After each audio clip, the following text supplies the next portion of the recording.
দেখুন, আইএসএফ তো এখনো বহরমপুরে ক্যান্ডিডেট দেয়নি, প্রার্থী তো এখনো নমিনেশন করায়নি। এখন যদি অধীরবাবু এত ধৈর্যহারা হয়ে যায়, তিনি তো একজন 25 বছরের এমপি, 5 বারের থেকে তিনি জিতেছেন, এত ধৈর্যহারা হয়ে গেলে হয় না? মানুষের প্রতি কি ভরসা রাখতে পারছে না? আবার কেনই বা ভরসা রাখতে পারছে না? 25 বছরে মুর্শিদাবাদের কি ডেভেলপমেন্ট করছে, বহরমপুরের কি ডেভেলপমেন্ট করেছে, এই প্রশ্ন তো মানুষ এখনো করতে শুরু করেনি। এখনই যদি এত মিজাজ খারাপ হয়ে যায়, তাহলে জনগণের জনপ্রতিনিধি 25 বছর ধরে কি করেছেন, জনগণের শুধু ভোট নিয়ে এটা কখন বোঝা যাচ্ছে। আমি অধীরবাবুকে বলবো, শান্ত থাকুন, মানুষের সাথে মিশুন। আপনি 25 বছর ধরে কী করেছেন তার খতিয়ান জনমানুষে নিয়ে আসুন। মানুষ চাইলে আপনি আবার পার্লামেন্টে যাবে। ওই ধাক্কা ধুক্কি দিয়ে আপনার ওই মিজাজ মানুষ আর নেবে না। এখন অল্টারনেটিভ চলে এসেছে। একটা সময় তো শুধুমাত্র আপনারা বিজেপির ভয় দেখিয়ে বিজেপি চলে আসবে বলে বহরমপুরের একটা হেভি অংশের ভোটকে কখনো দূরে রেখেছেন। এখন আইএসএফ প্রস্তুত আছে, বিজেপিকে কীভাবে আটকাতে হয় সেটা আইএসএফ বুঝিয়ে দেবে। তারপরেও বলবো, সিনিয়র লিডারের কাছে এই ধরনের আচরণ কোনোভাবেই কাম্য নয়। শুধু তিনি ধাক্কা নয়, তিনি অন্যান্য রাজনৈতিক ব্যক্তিত্বদের সম্পর্কে যেভাবে অবাঞ্ছিত ভাষায় আক্রমণ করেন, এ থেকে বোঝা যাচ্ছেন উনি কোনো একটা সমস্যায় ভুগছেন, কোনো একটা আতঙ্কে ভুগছেন। আতঙ্কটার নাম হচ্ছে আইএসএফ। পুলিশকে হুমকি দেওয়ার অভিযোগে অগ্নিবিদ্যা সহ 16 জনের বিরুদ্ধে মামলা, কি বলবেন? বিজেপি তৃণমূলের বাইনারি তৈরি করা হচ্ছে। অভিষেক বাবুর হেলিকপ্টারে দেখলাম আমরা চপারে সার্চে গিয়েছে, অনেক হুমকি চুমকি দিলেন, অনেক লাপালাপি করলেন, মানহানি মামলা করবো। এতদিন গড়িয়ে গেল, করলো না কেন?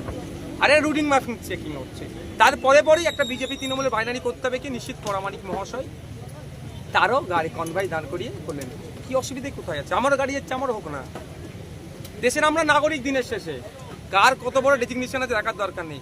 সম্ভবত কর্ণাটকাতে মোদিজির হেলিকপ্টার চপারও কিন্তু চেক হয়েছিল, আইএস করেছিলেন, যদিও প্রতিহিংসাতে তাকে গ্যারেজ সাইড লাইন করে দিয়েছিল, কিন্তু করেছেন তো, দেশের ইতিহাসও তো আছে। এগুলো হচ্ছে বাইনারি পলিটিক্স হচ্ছে। ওই মামলা এইগুলো সব সময়ের সাথে সাথে সব ভুলে যাবে। অগ্নিমিত্রা পল থেকে শুরু করে যে যা করছে, ওখানে বাইনারি তৈরি করে ভোটটা বিজেপি আর তৃণমূলের মধ্যে সীমাবদ্ধ রাখার চেষ্টা করছে। কেরালায় সিপিএম কংগ্রেসের বিরুদ্ধে প্রার্থী দিচ্ছে, কিন্তু আজকে দেখা গেল মোহাম্মদ সেলিমের সমর্থনে মনোনয়ন জমা যখন দিতে যাচ্ছে, সেখানে সিপিএমের উত্তরীয় পরিয়ে অধীর চৌধুরী হাঁটছেন মিছিল, কি বলবেন? সিপিআই কেরলাতে ওয়াই নট ফিরতে আছে, রাহুল গান্ধীজির বিরুদ্ধে প্রার্থী দিচ্ছে। বারবার তো প্রশ্নটা আমরা তুলছি। যারা ইন্ডিয়া জোট ইন্ডিয়া জোট ইন্ডিয়া জোট বলছে এবং আমাদেরকে বলছে, অনেক কথা আমাদেরকে দেখে দেওয়ার চেষ্টা করছে, তাদের উদ্দেশিত বার্তা। এমন কি জোট করেছে? কি জোট হলো?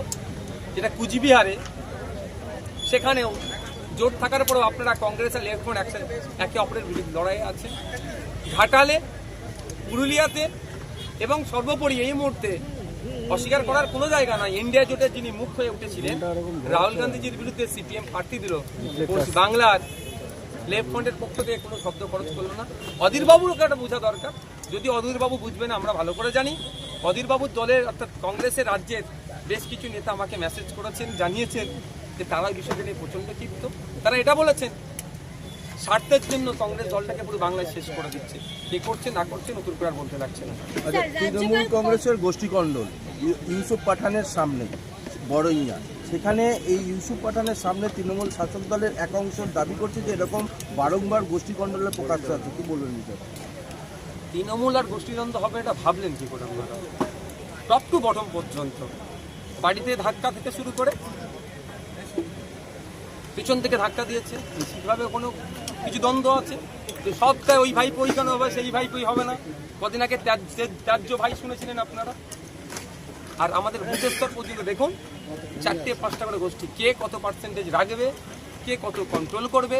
ইউসুফ পাঠান এমপি হলে বছরে 5 কোটি টাকা ডেভেলপমেন্টের জন্য আসবে, আমি কত কোটি টাকার কাজ করাবো, ওখান থেকে কত পার্সেন্টেজ তুলবো, এই নিয়ে এখন থেকে এরা ভাবছে।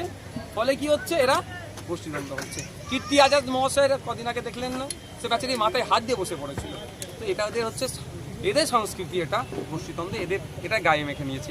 এটা নিয়ে এদের কোশ্চেন করলে এরা দেখবেন উত্তর দেবে না। রাজ্যপাল কমিশনের নির্দেশে ভোট চলাকালীন কেন্দ্রে যাবেন না, কিন্তু গন্ডগোল হলে ভোটের পর ঘটনাস্থলে যাবেন, কি বলবেন? দেখুন, যখন ভোট হয়, যিনি কমিশন হয় তার এখন সর্বোচ্চ পাওয়ার থাকে, তার সর্বোচ্চ পাওয়ার।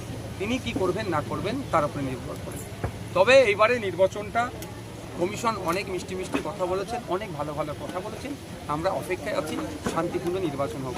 রাজ্যপাল যাবেন না, যাবে কি যাবেন না সেটা নির্বাচন কমিশন ইখতিয়ারের মধ্যে পড়ছেন, তিনি যেটা ভালো বুঝেছেন সেটা করেছেন, সেটাকে আমরা মান্যতা দেবো। কিন্তু আমরা চাইব ভোট শান্তিপূর্ণভাবে স্বচ্ছভাবে ভোট হোক, যে ভোটে কোনো অশান্তি হবে না, মানুষ নির্বিঘ্নে ভোটটা প্রদান করুক। শান্তিপুরে বোমাবাজি, অধীর রঞ্জন দেখতে গেলেন, সেখানে বিজেপির কর্মীদের সঙ্গে ধাক্কা রাখছে, কি বলবেন? ওটা সম্ভবত শক্তিপুর হবে, শক্তিপুর মনে হচ্ছে, ওটা বেলডাঙ্গা। আচ্ছা ঠিক আছে, যে কোনো জায়গায় হচ্ছে। এখন ব্যাপারটা হচ্ছে যদি কোনো নেতাকে কোনো জায়গায় আটকানো হয় সেটা আমি বিরোধিতা করি। আমার রাইট আছে, আমি যে কোনো জায়গায় মুভমেন্ট করতে পারি। কোনো জায়গায় এই নোংরামি তো বিজেপি তৃণমূলের মধ্যে বেশি আছে, এটাকে আমি মানিয়ে নিতে পারি না। কিন্তু অধীরবাবু যেভাবে ওখানেই সম্ভবত মিজাজ হারিয়েছেন, সেটাকেও একটা দায়িত্বশীল সিনিয়র লিডার, অভিজ্ঞতা সম্পন্ন লিডার, 5 বারের এমপি কাছ থেকে আমরা আশা করি। মুর্শিদাবাদের শক্তিনগরের হিংসা ক্রমশ ছড়াচ্ছে। মুর্শিদাবাদের শক্তিনগরের যে ঘটনা ঘটেছে সেটা কোনোভাবেই কাম্য নয়। ঘটনা শুধু কালকের নয়, এই ঘটনা এই মাসের 13 তারিখে ওখানে একটা ধর্মস্থান ঘটিয়েছে। কারা ঘটিয়েছে তাদের বিরুদ্ধে এফআইআর পর্যন্ত হয়েছে। ও ধর্মস্থানের চাঁদার বাক্সকে ভেঙে 13 লক্ষ টাকার অধিক চুরিও করেছে। কারা করেছে, তাদের নেতৃত্ব হয়েছে, টোটালটাই দায়ের করা হয়েছিল অভিযোগ। কিন্তু যাদের মূল হোতা, পুলিশ তাদেরকে সেই অর্থে অ্যারেস্ট করেনি, বরঞ্চ ওখানকার মানুষদেরকে একটা আতঙ্কে রেখেছে। ফলে গতকালকে আবার নতুন করে অশান্তি ছড়াচ্ছে। আমি চাইবো না এই অশান্তি ছড়াক, আমি চাইবো দ্রুত যাতে কন্ট্রোল করা যায়। তার ব্যবস্থা থেকে শুরু করে যারা এই অন্যায়ের সাথে যুক্ত, সে যে কোনো ধর্মের হোক, যে কোনো বর্ণের হোক, যারা মানুষের মধ্যে বিভেদ লাগাতে চাইছেন, মানুষের মধ্যে হানাহানি করতে চাইছেন, তাদেরকে চিহ্নিত করে জেলে রাখা হোক। সাথে সাথে এটাও বলবো, কোনো না নিরীহ মানুষকে শুধু ধামাচাপা দেওয়ার জন্য মিথ্যা কেসে, মিথ্যা মামলায় ফাঁসানো হয়, সেটাও কিন্তু আমরা দেখছি। যদি কোনো নিরীহ মানুষকে সরকারের ব্যর্থতা ঢাকা দেওয়ার জন্য যদি অ্যারেস্ট করা হয়, আমরাও কিন্তু মুর্শিদাবাদে ওই জায়গায় চলে যেতে বাধ্য হবো। সেখানে গিয়ে প্রয়োজনে এসপিরও জবাব দিয়ে আমরা চলবো। আপনারা শ্রীরামপুরে প্রার্থী দিয়েছেন, কিন্তু দীপশিতা ধর বলছে নওশাদ ভাই তো আমাদেরই ভোটার। আমার দাদু, পদ্দাদু, বাবা, আমরা ভোটার তো। দীপশিতা দিদিদেরকে দিয়েছে ভোট, দেখতে গেলে দেখা যাবে। অধীরবাবুদেরকে দিয়েছে 25 বছর ধরে, 34 বছর ধরে দীপশিতা দিদিদেরকে দিয়েছে, 15 বছর ধরে তৃণমূলকে দিল।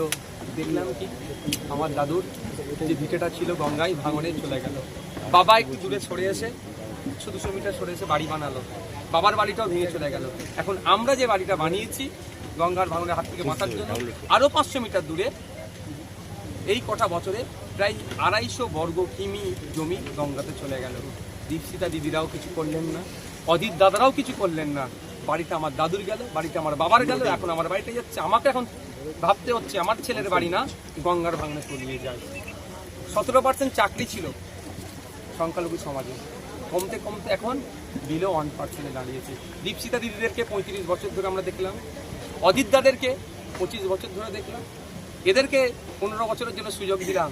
চাকরি আর নওশাদ সিদ্দিকী ছেলে পাচ্ছে না, বা নওশাদ সিদ্দিকীর বাবাও পেল না। সুতরাং ওই ধরনের বোকা বানিয়ে এই ভোটের সময় মাথায় ঘুমটা দিয়ে, ভোটের সময় হাজি রুমাল পরে, ভোটের সময় মাথায় টুপি দিয়ে, ভোটের সময় বড় তিলক কেটে ভোট চাইতে আসলে না দীপশিতা দিদিদেরকে ভোট দেবো, না অধীরবাবুদেরকে ভোট দেবো। জবাব চাইবো 34 বছরে আমাদের চাকরি কোথায় গিয়েছিল, জবাব চাইবে বাংলার মানুষ 25 বছরের কোথায় গিয়েছিল, এই 15 বছরে কি হলো।